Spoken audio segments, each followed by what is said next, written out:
For 30 years, the churches of Rwanda have been the only safe haven when bloody civil wars have swept through the country. So it was to the churches that thousands fled when the massacres began in April, urged on by official government radio. And it was to the churches that government troops and militiamen came to violate that sanctuary, to slaughter them with guns and grenades, with bayonets and machetes.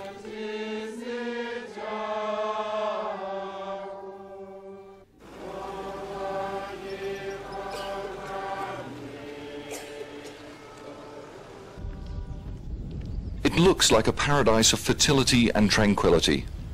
Rwandans call it the land of 1,000 hills, Africa's smallest nation, and with almost 7 million inhabitants, one of the most crowded countries on earth.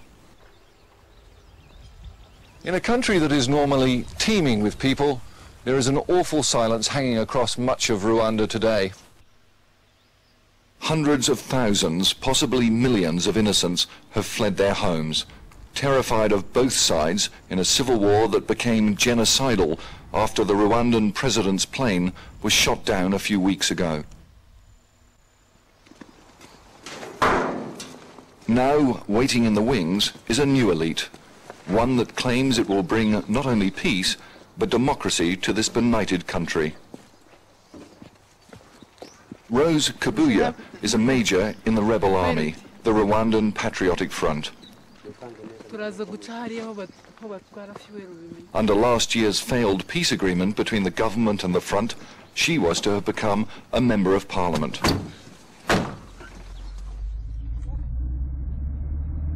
The Patriotic Front now controls more than half of Rwanda, its army remorselessly closing in on government troops.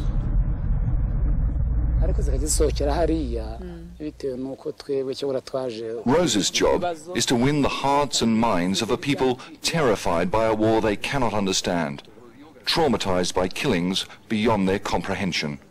So every member of his family and all his village were killed, eh? You know, a cell. How do you get on his family, yeah. And then all his broad family. The village, yeah. Even the village. Yeah. Yes, he's the only one who survived. Out of how many? So how many was that killed?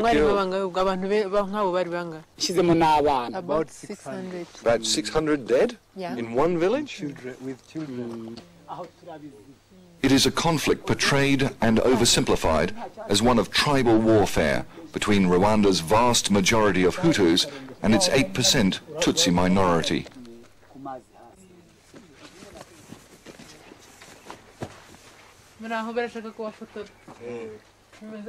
Herself a Tutsi, Major Rose Kabuye is out to convince the people, especially these Hutu villagers, that the Patriotic Front will obliterate the ethnic divides that the government has manipulated to hold on to power for 30 years. To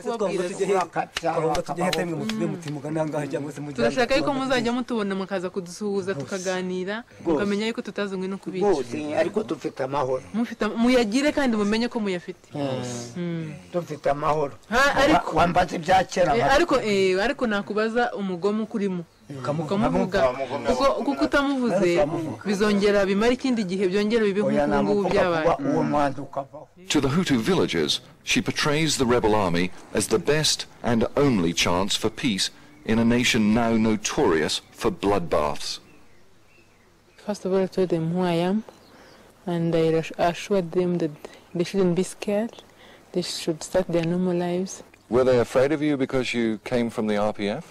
There's one old man who said that he was a bit afraid, but the rest said that it's normal. They've been meeting some of our soldiers who have been assuring them that there's no problem. Born in exile of parents who fled earlier massacres, Rose and her husband David have been fighting with the rebel army since it first crossed into Rwanda from Uganda 4 years ago to start its long campaign. We have to give security to our people. You can see most of them are displaced, others are in hiding. So the most important thing that the RPF will do is to secure the people. We've been with the RPF fighting this war for about 4 years. So if we are not convinced that we are doing the right thing, I think we would not be here.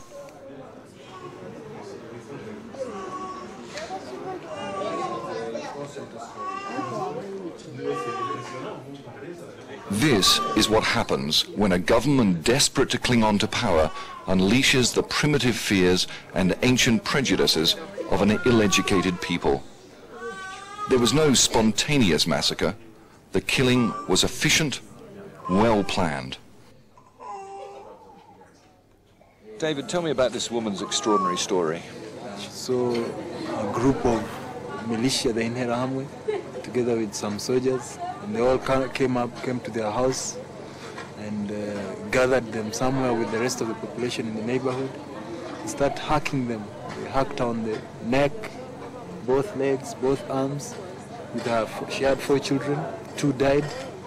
She has 2 with her here who are also hacked. And then they realized that pretending to be dead would save them.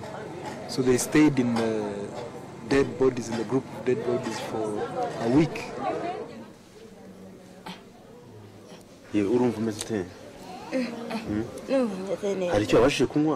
For survivors, there's only the most basic treatment at improvised hospitals. This patient has been injured by bayonet in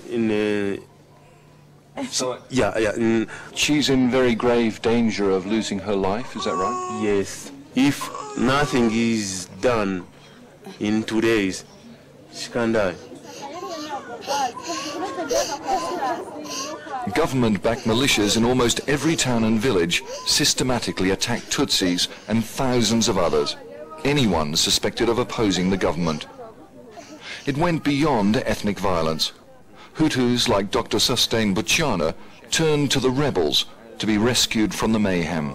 But these injuries in some cases have been done by their neighbors. How are they ever going to live with them again? Some people have been killed or injured by some neighbors because of ideas from politicians. But otherwise, people live together. The common people live